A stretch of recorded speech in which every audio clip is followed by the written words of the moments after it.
ಪುತ್ತೂರಿನ ಪುತ್ತಿಲ ಪರಿವಾರ ಹಾಗೂ ವಿಶ್ವ ಹಿಂದೂ ಪರಿಷತ್ ಕಾರ್ಯಕರ್ತ ನಡುವಿನ ಮುಸುಕಿನ ಗುದ್ದಾಟ ಈಗ ಬೀದಿಗೆ ಬಂದಿದೆ.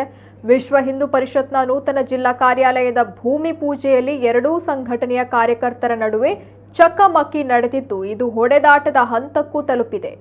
ವಿಎಚ್ಪಿಯ ಪ್ರಮುಖ ನಾಯಕರ ಮುಂದೆ ಈ ಘಟನೆ ನಡೆದಿದ್ದು ವಿಎಚ್ಪಿ ನಾಯಕರು ಮುಜುಗರಕ್ಕೆ ಒಳಗಾಗಿದ್ದಾರೆ. ಕಾರ್ಯಕ್ರಮಕ್ಕೆ ಆಗಮಿಸಿದ ಅರುಣ್ ಪುತ್ತಿಲ ಅವರನ್ನ ಕಾರಿನಿಂದ ಇಳಿಯಲು ಬಿಡದ ವಿಎಚ್ಪಿ ಕಾರ್ಯಕರ್ತರು ಕಾರ್ಯಕ್ರಮಕ್ಕೆ ಬಾರದಂತೆ ತಡೆ ಒಡ್ಡಿದ್ದಾರೆ. ಈ ವೇಳೆ ಪುತ್ತಿಲ ಬೆಂಬಲಿಗರು ಹಾಗೂ ವಿಎಚ್ಪಿ ಕಾರ್ಯಕರ್ತರ ನಡುವೆ ಮಾತಿನ ಚಕಮಕಿ ನಡೆದಿದ್ದು ಕೈ ಮಿಲಾಯಿಸಿಕೊಂಡಿದ್ದಾರೆ. ವಿಎಚ್ಪಿ ಮುಖಂಡ ಶರಣ್ ಪಂಪ್ವೇಲ್, ಮುರಳೀಕೃಷ್ಣ ಹಸನ್ ತಡ್ಕ, ಎಂಬಿ ಪುರಾಣಿಕ್ ಮೊದಲಾದವರ ಮುಂದೆ ಈ ಘಟನೆ ನಡೆದಿದೆ.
ವಿಧಾನಸಭಾ ಚುನಾವಣೆಯಲ್ಲಿ ಸಂಘ ಪರಿವಾರಕ್ಕೆ ಪುತ್ತಿಲ ಪರಿವಾರ ಟಾಂಗ್ ನೀಡಿದ್ದ ಆಕ್ರೋಶ ಇನ್ನೂ ಆರಿಲ್ಲ ಅನ್ನೋದು ಈ ಗಲಾಟೆಯಿಂದ ಬಹಿರಂಗವಾಗಿದೆ.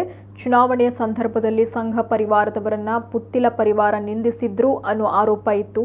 ಹೀಗಾಗಿ ಪಕ್ಷದಲ್ಲಿ ಇದ್ರೂ ಸಂಘದ ಕಚೇರಿ ಹಾಗೂ ಸಂಘದ ಕಾರ್ಯಕ್ಕೆ ಪುತ್ತಿಲ ಬರಬಾರದು ಅನ್ನೋದು ವಿಎಚ್ಪಿ ಕಾರ್ಯಕರ್ತರ ಕಟ್ಟು ನಿರ್ಧಾರವಾಗಿತ್ತು. ಆದರೆ ಒಳಗೊಳಗೆ ಕುದಿತಾ ಇದ್ದ ದ್ವೇಷದ ಬಿಸಿ ಇಂದು ಹೊತ್ತಿ ಉರಿದಿದೆ. ವಿಎಚ್ಪಿ ಕಾರ್ಯಕ್ರಮಕ್ಕೆ ಪುತ್ತಿಲ ಆಗಮಿಸ್ತಾ ಇದ್ದಂತೆ ಇದು ಸ್ಫೋಟಗೊಂಡಿದೆ. ನಾಯಕರನ್ನು ಲೆಕ್ಕಿಸದೆ ವಿಎಚ್ಪಿ ಕಾರ್ಯಕರ್ತರು ಪುತ್ತಿಲ ಹಾಗೂ ಅವರ ಬೆಂಬಲಿಗರ ಮೇಲೆ ಮುಗಿಬಿದ್ದಿದ್ದಾರೆ. ಆದರೆ ಕೊನೆಗೆ ಕಾರ್ಯಕ್ರಮದಲ್ಲಿ ಭಾಗವಹಿಸಿ ಅರ್ಧದಲ್ಲೇ ಪುತ್ತಿಲ ವಾಪಸ್ ಆಗಿದ್ರು. ಆ ವೇಳೆ ಕೂಡ ಅವರ ಮೇಲೆ ವಿಎಚ್ಪಿ ಕಾರ್ಯಕರ್ತರು ಮುಗಿಬಿದ್ದಿದ್ದಾರೆ.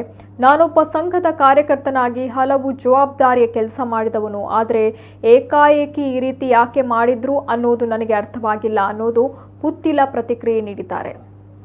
ಎಲ್ಲದರಲ್ಲಿ ಜವಾಬ್ದಾರಿ ಇದ್ದು ನಾನು ಕೆಲಸ ಮಾಡಿದ ಬರುವಾಗ ಇಲ್ಲಿ ಇಳಿಬಾರ್ದು ಅಂತ ಹೇಳಿದ್ರೆ ಅದಕ್ಕೆ ಈಗ ಬಂದರೆ ಯಾರು ಪ್ರತಾಪ್ ಸಿಂಹ ಮತ್ತು ಗೋಪಣ್ಣ ಪುರಾಣಿಗರೆಲ್ಲ ಬಂದು ಕರ್ಕೊಂಡು ಹೋದ್ರೆ ಅಷ್ಟೇ. ಎಂತ ಏನು ಅಂತೇಳಿ ನಮಗೆ ಗೋಪಣ್ಣ ನಾಮಂತ್ರಣದ ಮೇಲೆ ಬಂದದ್ದು ಮತ್ತು ಗೋಪಣ್ಣನಿಗೆ ಹೇಳಿದ್ದಾರೆ. ಸರಿ, ನಾನು ಕೂಡ ವಿಶ್ವ ಹಿಂದೂ ಪರಿಷತ್ನಲ್ಲಿ ಭಜನಾ ದಳದಲ್ಲಿ ಕೆಲಸ ಮಾಡಿದೆ. ಯಾಕೆ ಈ ರೀತಿ ಮಾಡಿದ್ರು ಅಂತ ನಮ್ಗೆ ಗೊತ್ತಿಲ್ಲ. ಅವರ ಅಧ್ಯಕ್ಷರಾಗಿದ್ದರು. ಹೌದು,